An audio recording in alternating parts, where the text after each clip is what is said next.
Welcome to another JMPR Miniature Gaming unboxing. Today we're looking at Angela and Enchantress from Marvel's Crisis Protocol. So this one, I was debating whether to do this one or not so soon. Basically, I got sent this from the supplier I ordered it from about a day after Atomic Mass Games had actually put out a post saying that this is actually not released yet, and it's not supposed to be released until January, I believe. So having got it, I thought, well, let's take a look anyway. So apologies for people that aren't going to be getting this for a long time. Hopefully they're worth the wait. I haven't looked yet, and there's already posts out and about on various places that you can see the cards and things. But here we're going to take a look, build them up as usual, and then take a look at what they can do in game. So let's get it open.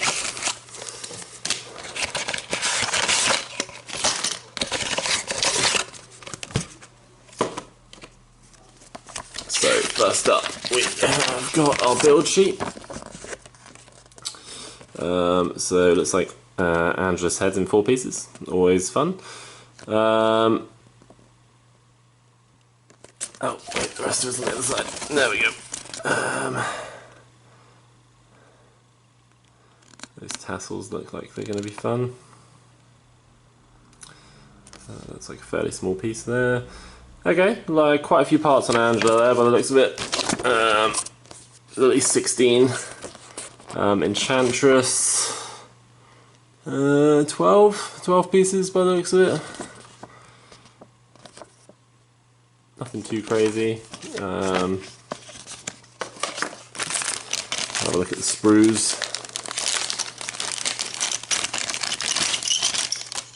So big bases for Angela, I presume, and some smaller bases for Enchantress. Okay, so Angela on the sprue. I have to admit, this is a character I don't really know anything about. I know she was originally not a Marvel character. I know they brought her in as Thor's sort of estranged sister.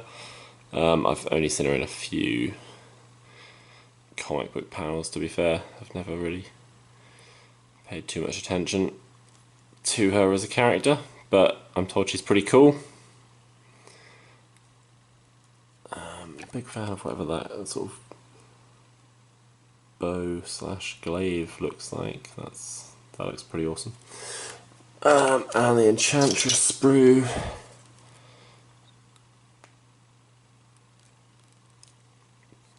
I've now got a bit of a backlog of these to paint, so still got the last releases to paint as well.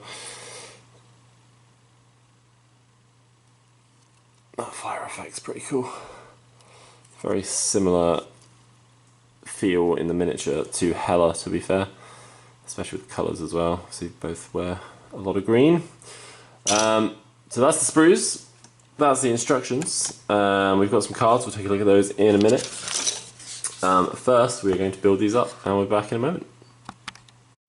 Okay, and the miniatures are done. So I am loving the dynamic pose from Angela on her ribbons there. Actually, it's a very, very cool model. So just from the modelling perspective, it's pretty awesome. Enchantress, again, not a bad looking model. Not quite as interesting, but still pretty cool. Not a movement captured in the model there. Tricky bits, not particularly on either model.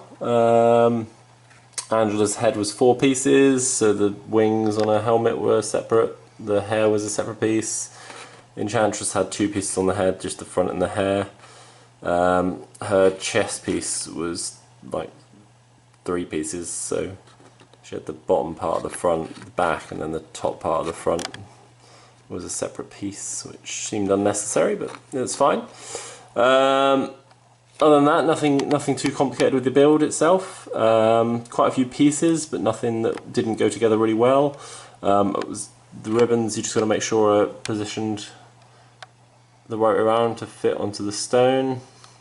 Apart from that, two lovely looking models. So let's take a look at the cards. So tokens wise, we've got a couple of Asgardian affiliation, power, stun, webbing, a couple of Guardians affiliation tokens. I'm not sure what they are. Anyway, tokens. We have some tactics cards. We've got Rainbow Bridge, which is an Asgard tactic card. Any number of allied Asgard characters may spend 3 power each to play this card. Characters that spent the power are then placed within 3 of their current location. Wow. Okay, the whole team rearrange. Obviously Asgardians are quite good at gaining energy, so that seems pretty good. Doesn't see you drop anything you're carrying either. Grievous Wounds. Oh my god, we definitely need an Executioner model. Oh, I hope he's coming. Grievous Wounds, unaffiliated, reactive. During a character's activation, when it targets an enemy character with an attack, it may spend 1 power to play this card. If the target character is dealt damage by this attack, the target character cannot have damage removed from it this round. Okay. Stop people from healing up. Stop the old...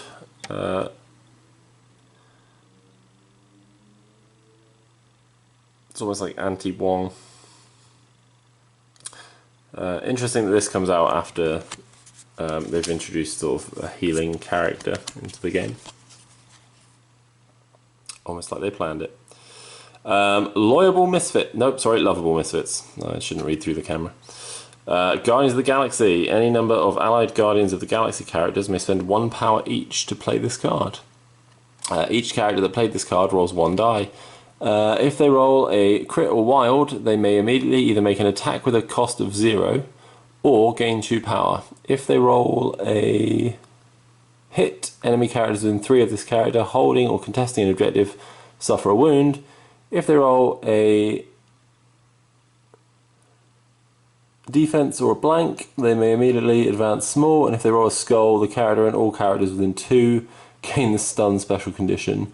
Complete each character's roll in order of your choosing before moving to the next. Interesting.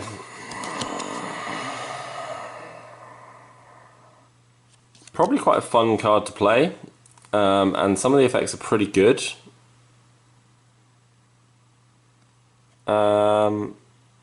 Obviously the skull isn't ideal.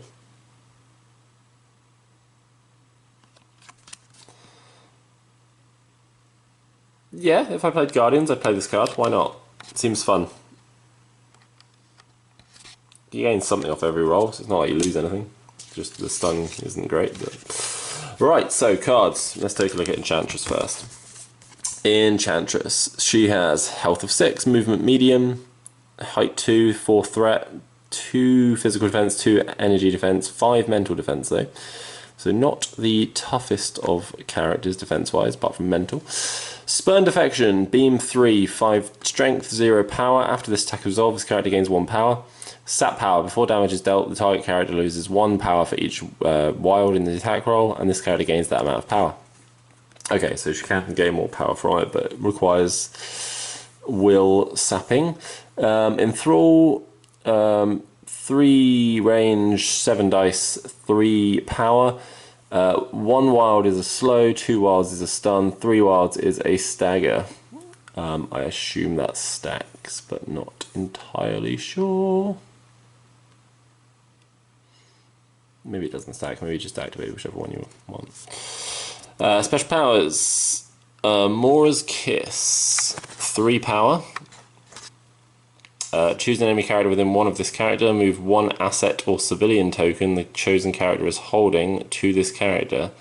This character is now holding that token. This character may not hold more tokens than the crisis specifies.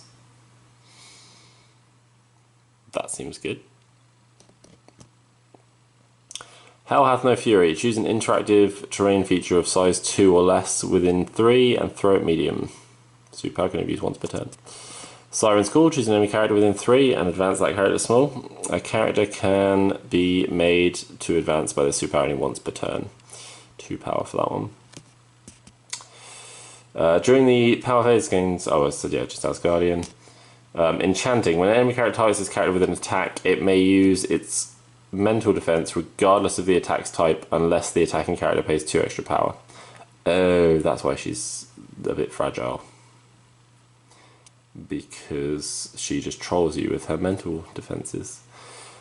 Well, that's actually very good. So if you want to make killing her easy, you have to pay the power for it. So that seems very good, actually. Injured side, she goes down to 5 health. Same. And she's got flight. Okay. 4 threat. She can mess up your opponent's movements, or she can move opponents around even. Her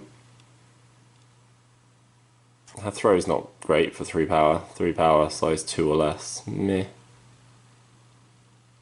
That's not great, but the kiss is good. Obviously, grabbing objective tokens off people is always useful. Her attacks seem, decent-ish. Not wow, but certainly decent-ish. And effects are always good.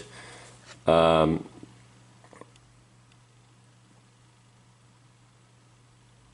enchanting is great. I really, really like enchanting. 4 threat as Guardian.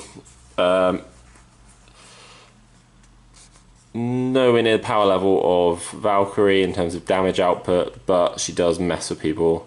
So she's more along the lines of a Loki. Probably not quite as good, because he can have gems and things. But decent character. Give her a go. And let's look at the star of the pack, Angela. So 6 health, movement long. Okay, that's good already. Height 2, threat 5, 4/4/4 on defenses, so above average. Attacks Xiphos, the Sword of the Stars. 2 range, 6 dice. Ooh, no power. After this attack resolve, this character gains power equal damage dealt. After this attack resolve, place this character within 2 of the target. Okay. Range 2, and then you can just teleport somewhere else. As long as it's within range 2. Okay. Good. Blades of Ica. 4 range, 5 dice, 1 power. Pursuit on a hit. Before damage is dealt, this character may advance towards the target character small. Okay, seems good. For, even though she's already got a long move. Heaven's Wrath, 3 range, 4 dice. Oh, only 4 dice. 3 power. Add dice to the attack roll equal to the target size. Oh. And on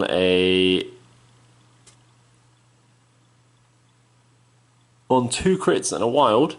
You get Cleave. After this attack is resolved, this character may make an additional Heaven's Wrath. Oh, Heaven's. Not Heaven's. Heaven's Wrath. I wonder if that's a typo. Or if that's something that I just don't know. Because it's Heaven's on both. Heaven's Wrath, Heaven's Wrath. I might just not know what that's referring to. So, without paying the power cost, the additional attack must target the original target character. This additional attack cannot have the Cleave special rule. Or does not have the Cleave special rule. Well, that's very cool. I do like the fact that they're introducing these like multi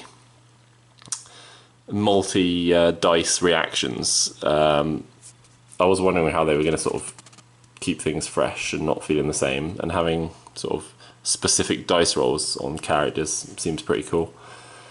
Odin's Daughter's Might. Choose an interruption feature size 4 or less within 2, throw at medium.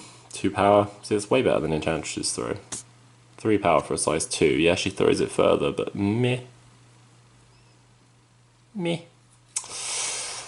Angelic Assassin. If this character dazes or KOs an enemy character with an attack during its activation, this character may use this superpower for 2 power. This character immediately advances small and then makes a Xiphos Sword of the Stars attack. Oh, that's good. As Guardian, this character gains 1 additional power. Living Ribbons. Enemy characters cannot place the movement tool overlapping this character's base, and enemy characters cannot reroll or change attack dice when targeting this character with attacks. that toughens her up. Again, even though she's already got the 4 defense dice, enemy characters not re-rolling is pretty strong. Injured side, 7 health, so she actually goes up 1 health. That's the same, that's the same, that's the same. That's the same. Again, everything is the same on the other side, just goes up 1 health to 7.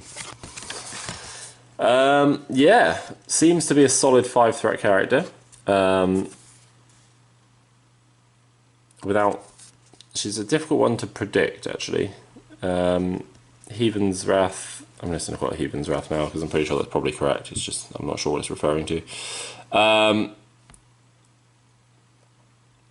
Is obviously really good against some characters, but most of the time it's going to be 6 dice. And you need 2 crits and a wild to activate Cleave. So, yeah, maybe? I do like her basic attack though. Her basic attack seems very solid. Oops.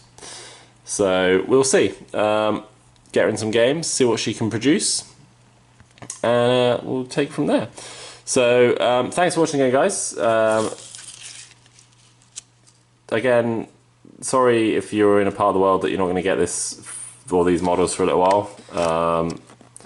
Hopefully we'll get some other cool stuff out soon for the game to keep you satiated before these guys come to your part of the world.